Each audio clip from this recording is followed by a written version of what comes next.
Olá a todos e todas.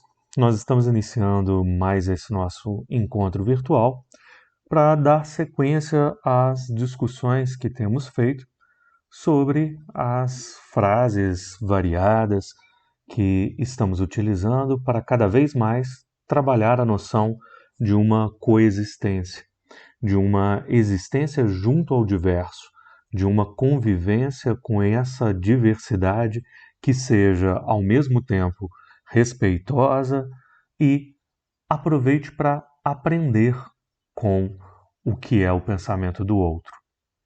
O primeiro desses pensamentos nós estamos extraindo de um livro chamado Confissões, escrito por Santo Agostinho, Agostinho de Hipona, que foi bispo da Igreja Católica, mas também foi bastante respeitado por toda a tradição cristã, inclusive o próprio Martinho Lutero, responsável pela Reforma Protestante, era um monge agostiniano, era um monge que pertencia à Ordem de Santo Agostinho antes de iniciar a Reforma.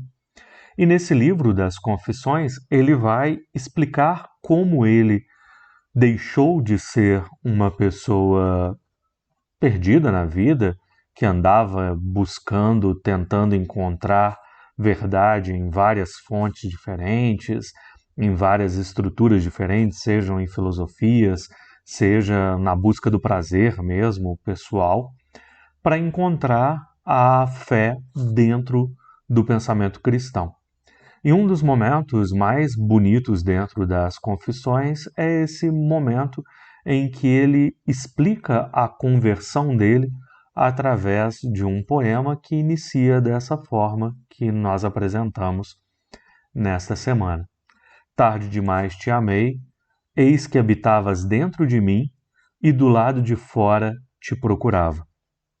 Agostinho vai dizer que procurou Deus do lado de fora, procurou Deus nas coisas que eram bonitas visualmente, nas coisas que eram gostosas ao paladar, nas coisas que eram prazerosas ao tátil, mas nada disso o satisfazia de verdade enquanto ele estava buscando do lado de fora. Ele só conseguiu se satisfazer mesmo, ele só conseguiu se sentir completo quando ele encontrou Deus que não estava em nada do lado de fora, mas estava dentro dele, estava junto a ele o tempo inteiro. Na sequência, nós usamos o pensamento de um profeta persa chamado Zoroastro.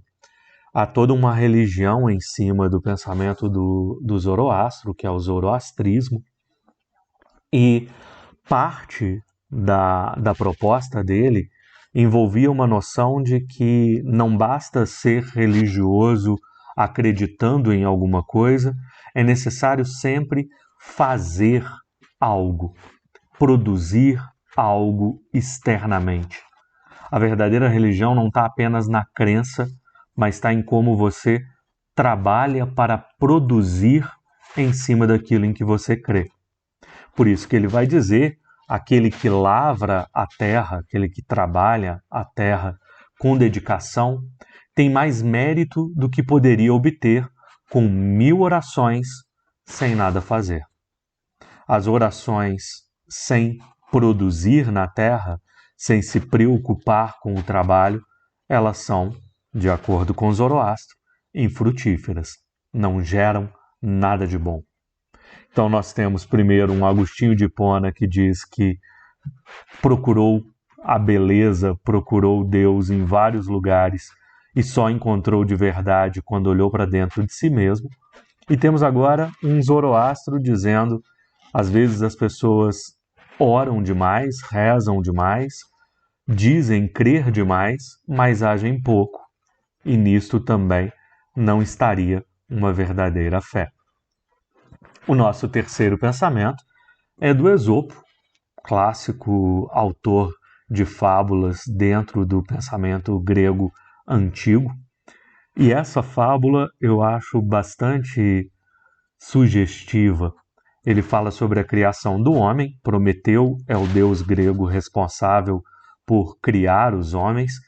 E segundo essa fábula, o homem foi criado com um pequeno probleminha.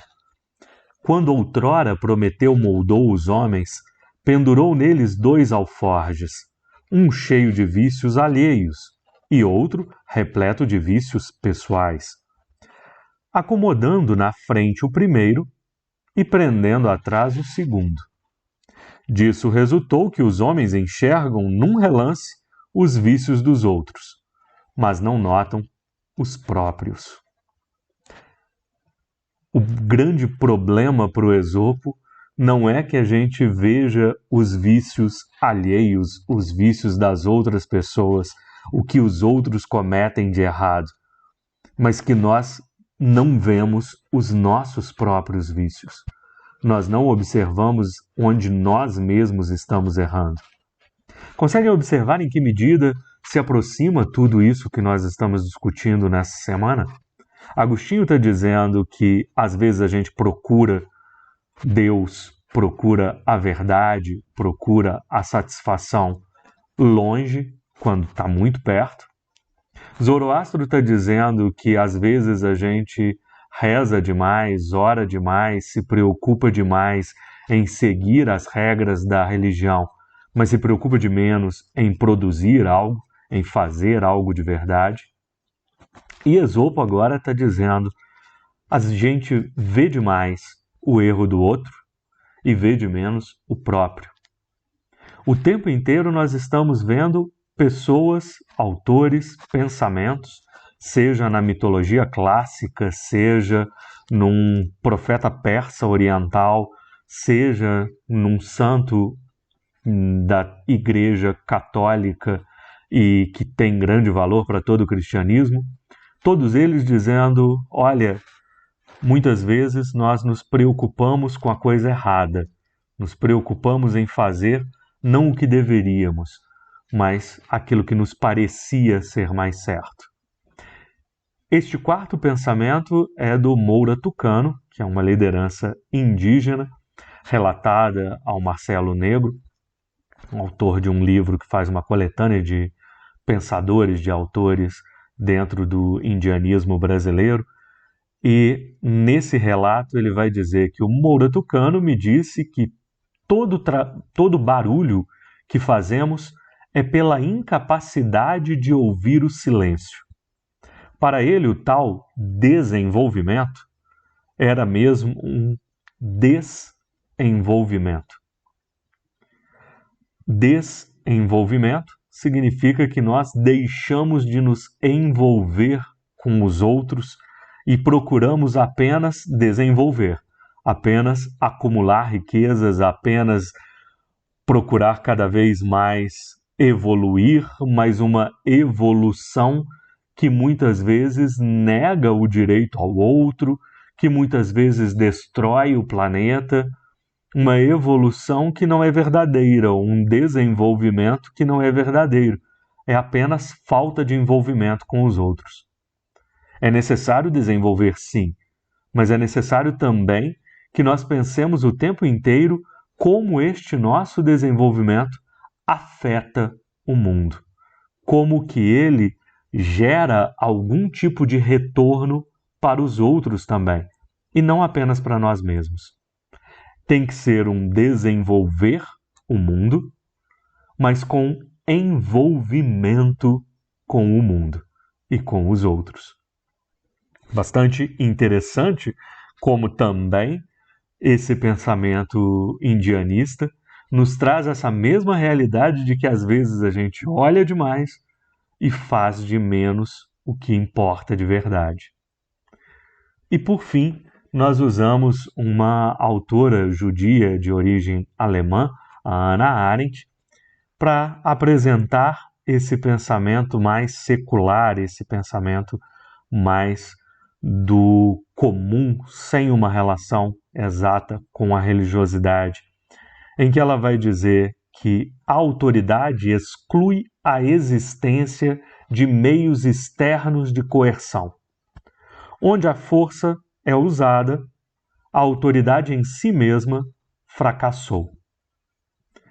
A autoridade verdadeira, ou o pensamento que por si só já se faz presente, ele já tem validade por si mesmo, ele tem autoridade de verdade e não precisa se impor por outros meios, esse é o único que seria, de acordo com tanto o pensamento religioso quanto secular, verdadeiro de fato.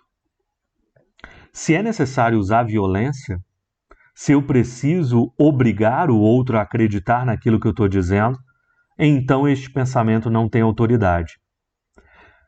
Se esse pensamento não tem autoridade, ele é como aquela beleza que o Santo Agostinho dizia que estava procurando do lado de fora e não encontrava, porque a verdadeira autoridade está nessa beleza de Deus que se encontra dentro de nós mesmos, segundo Agostinho.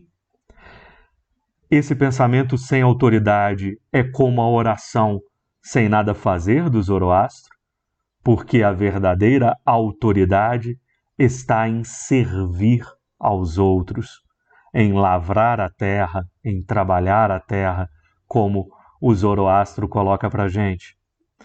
Ou essa verdadeira autoridade está em olhar para os nossos próprios erros, e não apenas para os erros dos outros, e não apenas para os vícios dos outros, como Esopo tinha nos apresentado, e essa verdadeira autoridade está em desenvolver com envolvimento, de acordo com o Moura Tucano.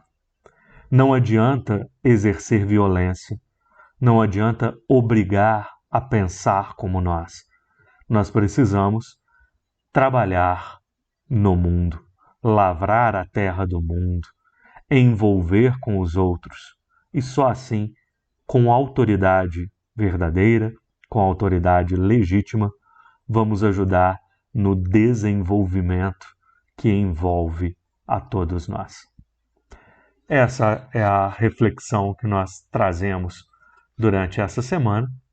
Um grande abraço a todos e todas e até o nosso próximo momento.